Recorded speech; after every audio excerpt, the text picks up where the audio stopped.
स्वागत है दोस्तों। आज हम पढ़ने वाले हैं प्रश्नावली 1.2 को, जिसमें 5 सवाल दिए गए हैं। एग्जाम में ये पांचों सवाल में कोई एक सवाल आते हैं, ये हर कोई कहता है और ऐसा होता भी है। यदि आपने पिछली वीडियो नहीं देखी है तो जाइए और सबसे पहले वो वीडियो देखिए। उसमें बेसिक में बताया हूँ, उसके बाद सारी चीज़ की जानकारी दिया हूँ, तब जाके ये वीडियो आपको अच्छी तरीके से समझ में आएंगी। ठीक है, मैं आपको इस चैप्टर की एक बेसिक बताऊंगा, जिससे ये पांचों सवाल आप आसानी से लगा देंगे। ठीक है, चलिए मैं बेसिक को लगाना स्टार्ट करता हूँ। अपरिमेय संख्या को सिद्ध करने के लिए हम दो प्रमेय का प्रयोग करते हैं। देखिए, प्रमेय नंबर 1.2 और प्रमेय नंबर 1.3, इन दोनों प्रमेयों को जोड़कर हम उसको अपरिमेय संख्या को सिद्ध करते हैं। ठीक है, देखिए ये बेसिक है, इसको एक बार ध्यान से समझिएगा। इस बेसिक को समझने से हम ये ज्ञात कर लेंगे, इस अनुच्छेद से हम करड़ी में 2, करड़ी में 3, करड़ी में 5, ठीक है, ये ब्लर जैसा आ रहा है, अब नहीं आएगा। करड़ी में 2, करड़ी में 3, करड़ी में 5, या करड़ी में कोई भी संख्या जो अभाज्य हो, उसे हमें सिद्ध करना होता है कि यह एक अपरिमेय संख्या है, अपरिमेय संख्या है। इस चैप्टर का सिर्फ यही कंट्रोल है कि इस अनुच्छेद या इस चैप्टर में हमें, जैसे करड़ी में कोई भी अभाज्य संख्या हो गया, मान लेते हैं हम करड़ी में p है, और इसको हमें सिद्ध करना है कि यह एक अपरिमेय संख्या है। ठीक है, सबसे पहले हम सवाल को पूरी अच्छी तरीके से पढ़ लेते हैं। इसमें दिया है कि सिद्ध कीजिए कि रूट में 5 एक अपरिमेय संख्या है। हमको सिद्ध करना है कि यह अपरिमेय संख्या है। इसके ठीक विपरीत हम मान लेते हैं इसको। मैं पहला हल करने जा रहा हूं। ठीक है, रूट में 5 को हमको सिद्ध करना है कि यह एक अपरिमेय संख्या है, अपरिमेय संख्या है। ठीक है, इसका हल मैं करने जा रहा हूं। सबसे पहले मैं लिख दूंगा कि हम इसके ठीक विपरीत, हम इसके ठीक विपरीत यह मान लेते हैं,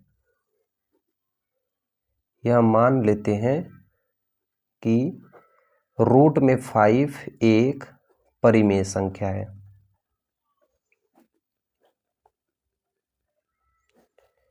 ठीक है, ध्यान से देखिए, यदि ये बोल रहा है कि करड़ी में 5 एक अपरिमेय संख्या हमको सिद्ध करनी है, तो इसके विपरीत हम मानेंगे यह एक परिमेय संख्या है। एग्जाम्पल में मैं दे रहा हूं, यदि कोई लड़का है और उसको सिद्ध करना है कि तुम एक लड़के हो, तो इसके ठीक विपरीत हम मानेंगे कि माना यह एक लड़की है। ठीक है, ध्यान से समझिए, अगर कोई लड़का है उसको कह दिया जाए कि तुम्हें सिद्ध करना है कि तुम एक लड़के हो, तो उसके ठीक हम विपरीत ही मानेंगे।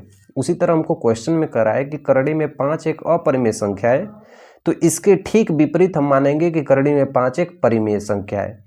और परिमेय संख्या किस रूप में होती है? P/Q के रूप में होती है, जबकि Q का मान 0 के रूप में न होना चाहिए। ठीक है, तो हम क्या करेंगे, इस रूट में 5 को हम लिखेंगे P/Q के रूप में, जहां हमारा Q 0 के बराबर नहीं होना चाहिए। अब देखिए, P/Q यानी इसके बटा में 1 हम लिख सकते हैं, इसलिए यह किसके अपान में दिख रहा है? P/Q के रूप में। और परिमेय संख्याओं का मसा कितना होता है? 1 होता है, तो हम लिख सकते हैं कि P और Q सहअभाज्य हैं, सहअभाज्य हैं, इसलिए P और Q का मसा यानी HCF कितना होगा? 1 होगा। ठीक है, अब देखिए, ये जो P है, इस Q का मल्टीप्लाई इसके संग कर देते हैं। ठीक है, तो P बराबर क्या होगा? इसका मल्टीप्लाई इसके संग होगा तो क्या होगा? रूट में 5Q। ठीक है, ये P यहीं पे है, इस Q का मल्टीप्लाई इसके संग हो गया है। अब देखिए, हम लिखेंगे दोनों पक्षों का वर्ग करने पर, यहां पे मैं जो लगा रहा हूं, यह प्रमेय 1.1 के तहत, 1.2 के तहत मैं इसको हल कर रहा हूँ। यहाँ पे देखिए प्रमेय 1.2 दिया है, उसके अनुसार मैं इसको हल कर रहा हूँ। सी में ही प्रोसेस इसके इसके इसके और किसी भी रूट पी में ये चीज़ हम कर सकते हैं, ठीक है। यदि एग्जाम में बैठे आपको करड़ी में 5 की जगह करड़ी में 2 दे दिया, करड़ी में 3 दे दिया, सेम इसी तरह आपको प्रोसेस करना है। इस चीज़ के लिए आप सावधान रहिएगा, ठीक है। हम दोनों पक्षों का वर्ग करेंगे, तो दोनों पक्षों यानी इधर का भी वर्ग इधर का भी वर्ग, तो p का स्क्वायर इक्वल टू करड़ी में 5q का स्क्वायर, ठीक है।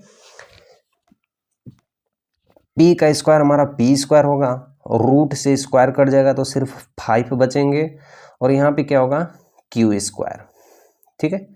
देखिए यदि इस 5 को इधर लिया जाए तो p स्क्वायर से 5 विभाज्य होगा, तो p से भी 5 विभाज्य होगा। एग्जाम्पल में मैं आपको दे रहा हूँ, ध्यान से देखिए। यदि यहाँ पे गुणा है, ये 5 यदि यहाँ पे आएगा तो p स्क्वायर से 5 विभाज्य, तो हम लिख देंगे सबसे पहले कि p स्क्वायर से 5 विभाज्य है, ठीक है। p स्क्वायर से 5 विभाज्य, तो p से भी 5 विभाजित होगा। एग्जाम्पल में आपको दे रहा हूँ, यदि रूट में 25 है और यहाँ पे 25 है, तो 25 यदि 5 से विभाजित हो जा रहा है तो करड़ी में 25 भी 5 से क्या होगा विभाजित हो जाएगा। उसी तरह p स्क्वायर से 5 विभाज्य है तो p से भी 5 विभाजित होगा। ये प्रमेय नंबर 1.2 से हमने इसको यहाँ तक प्रूफ किया, ठीक है। इसके बाद देखिए, अब हम मानते हैं, अब हम मान लेते हैं कि p बराबर 5r, p बराबर 5r। अब फिर से हम सेम प्रोसेस वही करेंगे, दोनों पक्षों का वर्ग करने पर इसका भी वर्ग होगा इसका भी वर्ग होगा, तो ये p स्क्वायर और इसका वर्ग होगा तो 25r स्क्वायर।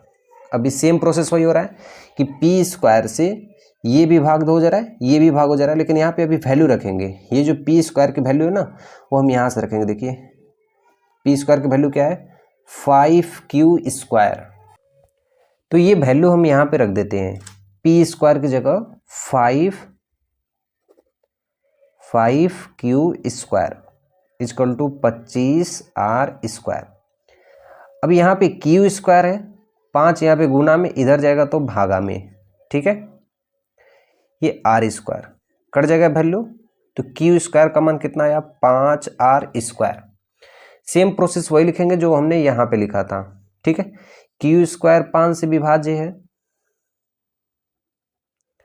5 से विभाजित है, तो q भी 5 से विभाजित होगा,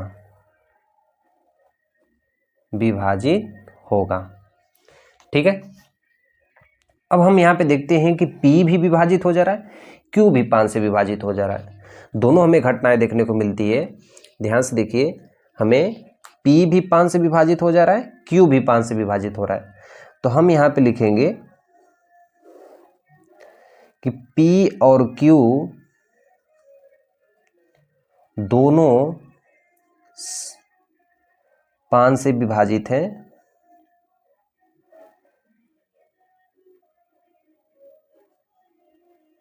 अतः इनका जो HCF है वह PQ का एक नहीं होगा। यदि दोनों 5 से विभाजित है तो इनका HCF एक नहीं होगा, यानी यह सहअभाज्य नहीं होंगे।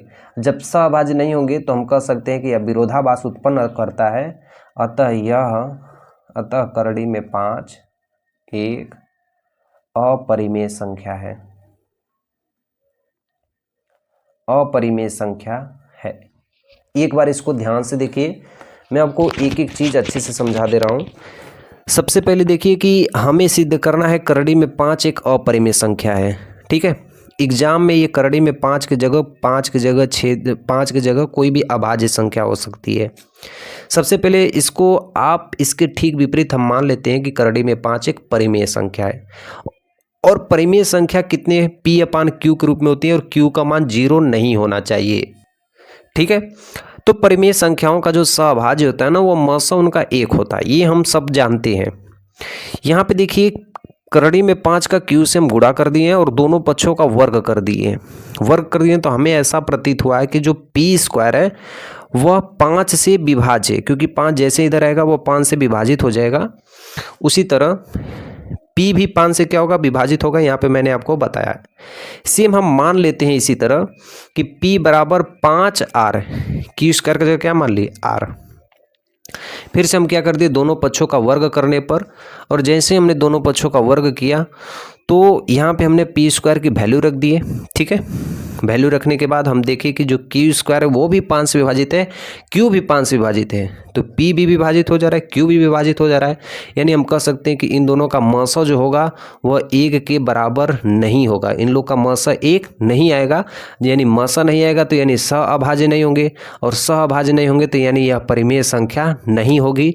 इससे यह विरोधाभास उत्पन्न होता है और यह कौन सी संख्या है, अपरिमेय संख्या है।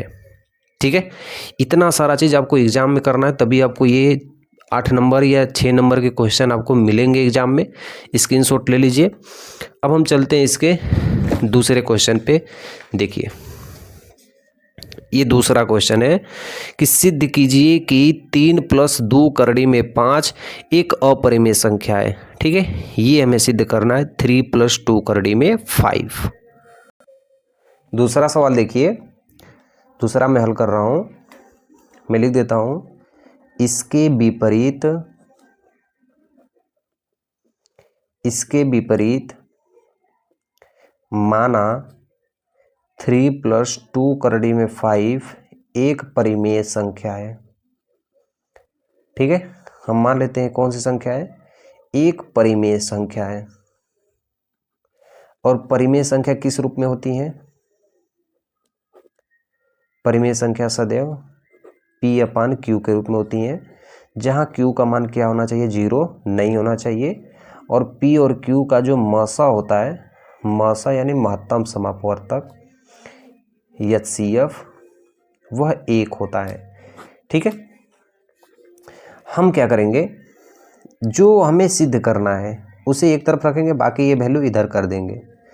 तो ये 2 करड़ी में 5 यहीं पे होगा, P अपान Q, ये +3 इधर जाएगा तो -3।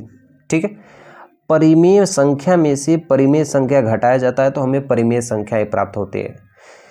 परिमेय संख्या में से परिमेय संख्या जोड़ेंगे तो भी परिमेय प्राप्त होगा।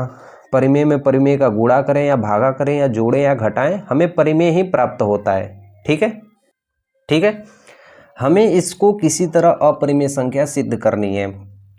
अब ये जो 2 का मल्टीप्लाई है इसको भी इधर भेज देते हैं। देखिए तो यहाँ पे सिर्फ √5 बचेगा और यहाँ पे P अपान Q -3 के बटा में ये 2 इधर आएगा तो भागा में हो जाएगा। ठीक है, अब ये जो संख्या है यह कौन सी संख्या है, परिमेय संख्या। तो हम यहाँ पे लिखेंगे कि P -3 बटा के Q अपान 2 एक परिमेय संख्या है। कैसी संख्या है, परिमेय संख्या है। ठीक है, और अभी हमने पिछले सिद्ध किया था कि जो √5 है एक अपरिमेय संख्या है।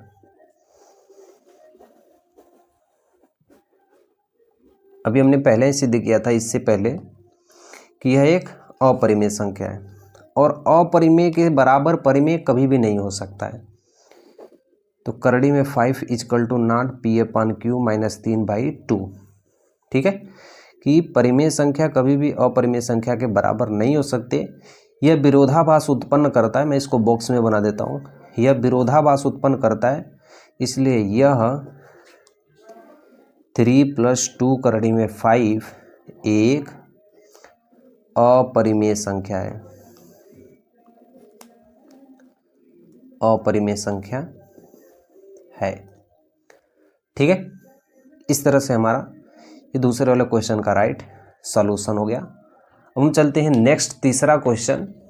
देखिए तीसरा में देखिए 3 क्वेश्चन है, ध्यान से देखिए 1 2 3। ठीक है, एक चीज़ आप पहले से ही जान जाइए दोस्त कि इन 5 सवालों में कोई एक सवाल, ये रिकॉर्ड है बोर्ड एग्जाम का कि कोई ना कोई एक सवाल आपके एग्जाम में आते हैं। ठीक है, 5 सवाल एक बार अपने से प्रैक्टिस करिएगा। यदि प्रैक्टिस नहीं आएगी, सवाल को याद कर लीजिएगा तो ही जाइएगा एग्जाम में। ठीक है, नहीं जाएंगे तो कहीं ना कहीं आपको ये नंबर नहीं मिलने वाले हैं। तीसरा का पहला देखिए, सब शॉर्टकट तरीके से ही लगाए जा रहे हैं। प्रमेय आप एक बार दोहरा लेंगे तो ये आसान लगने लगेंगी। ठीक है, तीसरा का पहला देखिए 1/√2, इसको भी सिद्ध करना है अपरिमेय संख्या। ठीक है, और वीडियो को लाइक कर देना यार। मैं बता रहा हूं, तीसरा का पहला 1/√2 को सिद्ध करना है कि यह एक अपरिमेय संख्या है। ठीक है, सबसे पहले मान लेते हैं कि माना 1/√2 एक, इसके विपरीत मानते हैं कि यह एक परिमेय संख्या है। सेम प्रोसेस वही करना है जो हम सब में करते आ रहे हैं। ठीक है, तो परिमेय संख्या क्या होगा, 1/√2 किसके बराबर होंगे, P/Q के रूप में, जहाँ Q का मान 0 नहीं होना चाहिए। इस मान को हम पलट देते हैं, दायां यदि पलटेंगे तो बायां को भी पलटना पड़ेगा, इसलिए √2 बराबर Q/P। परिमेय संख्या ऊपर नीचे होती है तो भी परिमेय संख्या कहलाती है, मान में कोई परिवर्तन नहीं होता है, और इसको हमने पहले ही सिद्ध कर चुका हूं। ठीक है, तो हम इस तरह लिख सकते हैं कि यहाँ पे अतः Q और P दोनों 2 से विभाजित हैं, अतः यह विरोधाभास उत्पन्न करती है, अतः यह विरोधाभास उत्पन्न करती है, इसलिए √2 एक अपरिमेय संख्या है, एक अपरिमेय संख्या है। ये रहा तीसरा का राइट सॉल्यूशन। ठीक है, बहुत ही छोटा तरीके से, क्योंकि मैंने देखो इसको पहले से ही प्रूफ कर चुका हूँ। यदि प्रूफ कर दिए हैं दोबारा आया तो ऐसे कर सकते हैं, नहीं तो आप पूरा भी हल कर सकते हैं, इतना पे भी हल कर सकते हैं, दोनों चीज़ सही है। ठीक है, हम यहाँ पे लिख सकते हैं कि Q और P, अगर ये यहाँ पे जाएगा तो Q से विभाजित हो जाएंगे, ये यहाँ पे गया तो भी ये विभाजित हो जाएंगे, तो लिख सकते हैं अतः Q और P दोनों 2 से विभाजित हैं, अतः यह विरोधाभास उत्पन्न करती है, इसलिए यह एक अपरिमेय संख्या है। ठीक है, हम नेक्स्ट क्वेश्चन की ओर चलेंगे जो हमारा दिया है 7√5, ये वाला क्वेश्चन प्रश्नावली 1.2 का ये दूसरा क्वेश्चन है, तीसरा का दूसरा। ठीक है, अब इस क्वेश्चन को हमको क्या करना है, हल करना है। ठीक है, हल करना प्रारंभ करते हैं और हम लिख देते हैं सबसे पहले कि माना 7√5 एक परिमेय संख्या है। ठीक है, एक परिमेय संख्या है।